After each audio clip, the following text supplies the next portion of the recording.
Miguel stood barefoot on the hot concrete of a crowded Manila street, his cracked guitar hanging from a piece of string that once belonged to an old rice sack.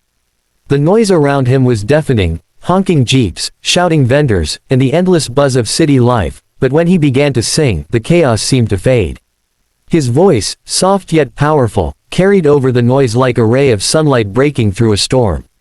He sang not for fame or attention, but because it was the only thing that made him feel alive. Each note he sang was filled with hope, pain, and dreams too big for the narrow alleys he called home. Passers-by sometimes stopped to listen, tossing a few coins into his empty lunch tin. It wasn't much, but it was enough to buy rice for his mother and little sister back home. His mother, Maria, worked long hours selling vegetables at the market, her hands rough and tired. His little sister, Anna, was often sick, coughing through the nights in their small wooden house by the river. Miguel wanted to give them more, a real home, medicine for Anna, and peace for his mother, but no matter how hard he sang, life never seemed to change. Some nights, he'd sit under a flickering streetlight, playing his guitar softly, pretending that the world was listening. He imagined standing on a real stage with bright lights and a cheering crowd. It felt impossible, yet his heart refused to stop dreaming. One evening, as the sun dipped behind the city skyline, a foreign tourist stopped to record Miguel's song. The boy didn't notice, his eyes were closed as he poured his soul into the melody. The tourist smiled, touched by the sincerity in his voice, and uploaded the video to social media with the caption, "The Voice of the Streets." Within hours, thousands of people had shared it. By morning, the video had gone viral. Miguel had no idea what was happening until a neighbor came running to his house with a phone. "You're famous," the man shouted, showing him the screen. Miguel saw his face on a video with millions of views, his name being praised in comments from people around the world. His mother cried tears of joy, and Miguel felt something he had never felt before, hope that maybe, just maybe, life was changing. Days later, he received an invitation from a popular TV show to perform live. His hands trembled as he held the letter. It was his chance, but he was scared. He had never been on a stage before, never sung in front of cameras. On the day of the performance, he wore his cleanest shirt, one his mother had washed and ironed all night. When the lights hit his face, his heart raced so fast he thought he might faint. The crowd was huge, the judges serious, but when the music started, he closed his eyes and sang the way he always had, from the heart. The room fell silent. His voice, raw and emotional, reached every corner of the hall. When he finished, there was a moment of quiet before the audience erupted in applause. Some even stood, clapping and wiping away tears. Miguel saw his mother crying in the front row, her hands pressed to her heart. For the first time, he felt like he belonged somewhere beyond the streets. But not everyone was happy for him. Back home, some neighbors whispered that he didn't deserve the fame, that luck had found him, not talent. Miguel ignored the jealousy. He had spent his life being overlooked, and now he was finally being heard. As he walked off stage that night, he looked up at the bright lights and whispered to himself, "This is just the beginning." Fame came faster than Miguel could ever imagine. One day, he was just a street boy singing for coins. The next, his name was on TV, and everyone wanted to hear his story. He was invited to interviews, photo shoots, and concerts.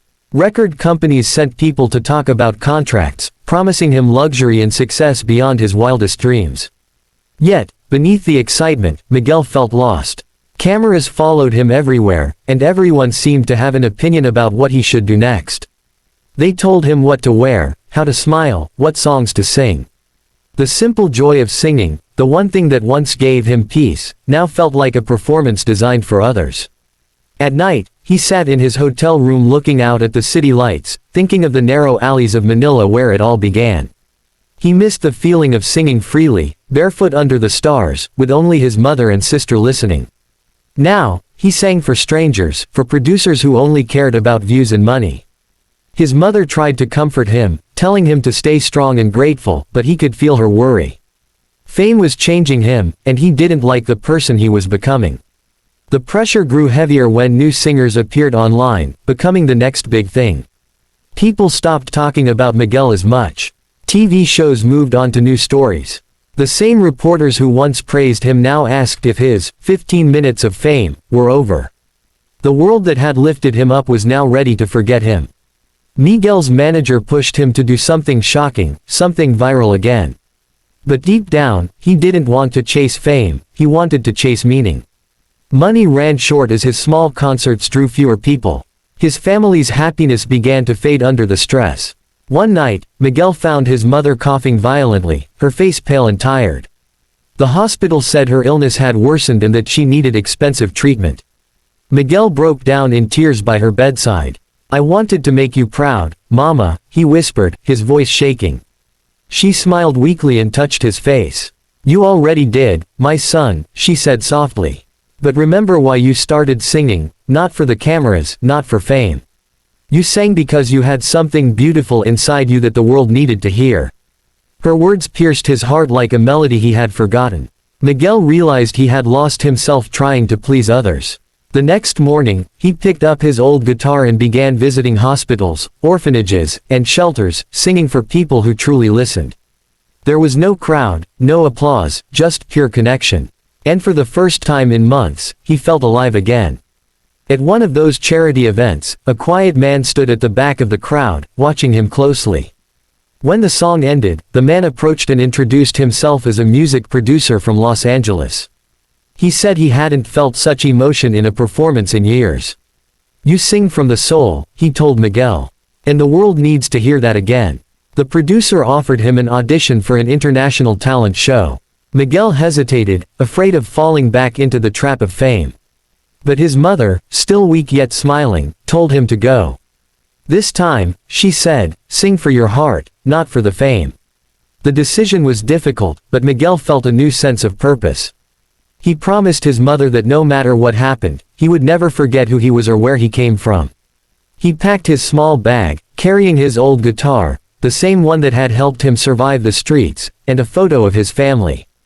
As he boarded the plane for the first time in his life, his hands shook, not from fear, but from hope. The world was waiting, and this time, Miguel was ready to sing not for the world's approval, but for the truth within his soul. When Miguel arrived in America, the world felt bigger than he had ever imagined. The airport lights, the tall glass buildings, and the rush of people moving with purpose all felt overwhelming to a boy who once sang on Manila's streets.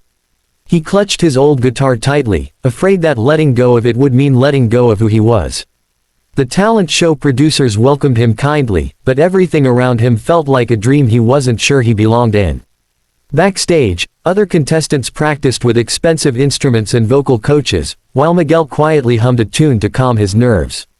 When they called his name, his legs trembled as he stepped into the bright light of the stage. The judges' eyes were fixed on him, and the massive audience waited in silence. The host asked him where he came from, and when he said, "The streets of Manila," the crowd murmured softly. Then the music started, and Miguel took a deep breath. He began to sing the song his mother loved most, a melody that carried all his memories, the sound of rain on tin roofs, the laughter of his sister, the soft voice of his mother telling him to dream. Every note he sang seemed to come from the depths of his soul. As he sang the final line, the audience rose to their feet. The theater filled with the sound of applause and tears. Simon Cowell, usually stoic, stood up, visibly moved. One of the judges pressed the golden buzzer, and golden confetti rained from above. Miguel fell to his knees, tears streaming down his face. For a moment, he couldn't believe what was happening. The world finally saw him, not as a poor boy from the streets, but as an artist who had turned pain into beauty. He looked up at the golden lights and whispered a prayer of gratitude to his mother, who was watching from home with tears in her eyes. After the show, Miguel's performance spread everywhere. Social media was filled with clips of his song, and people across the world called him the Filipino voice of hope. He received messages from fans, invitations from talk shows, and offers from music producers. But this time, Miguel was careful. He remembered his promise, to sing with honesty, to never lose himself again. Even in fame, he kept his mother's advice close to his heart. When the finals came, he sang again with the same sincerity, and though he didn't win the grand title, he had already won something far more valuable: respect, love, and the chance to inspire millions. Months later, Miguel returned home to the Philippines. As he stepped out of the airport, he was greeted by a crowd of fans holding signs with his name. He smiled humbly, shaking hands and taking photos, but all he wanted was to go home to his family. When he arrived, his mother stood at the door, healthier and smiling brighter than ever. He hugged her tightly, whispering, "We made it, Mama." Instead of chasing fame, Miguel decided to give back. He used his earnings to open a small music school for poor children, teaching them to sing and play instruments. The school walls were painted with bright colors and words that read, "Dream loud." Every afternoon, the air filled with laughter and music as children discovered their voices for the first time. Miguel told them stories about his journey, reminding them that it didn't matter where you came from, what mattered was never giving up on what you love. One evening, he returned to the same street corner where he used to sing as a boy. The city was louder now, but the memories were the same. He took out his old guitar and started to play. People gathered around, recognizing him, filming and cheering, but for Miguel, it wasn't about the cameras. It was about coming full circle, about remembering the boy who once sang for coins and now sang for hope. As the sun set over Manila, his voice echoed through the streets, pure and strong. His mother stood nearby, tears in her eyes, watching the little boy she raised become the man who inspired a nation. Miguel smiled, knowing that while fame fades, the power of music, and the kindness behind it, lasts forever.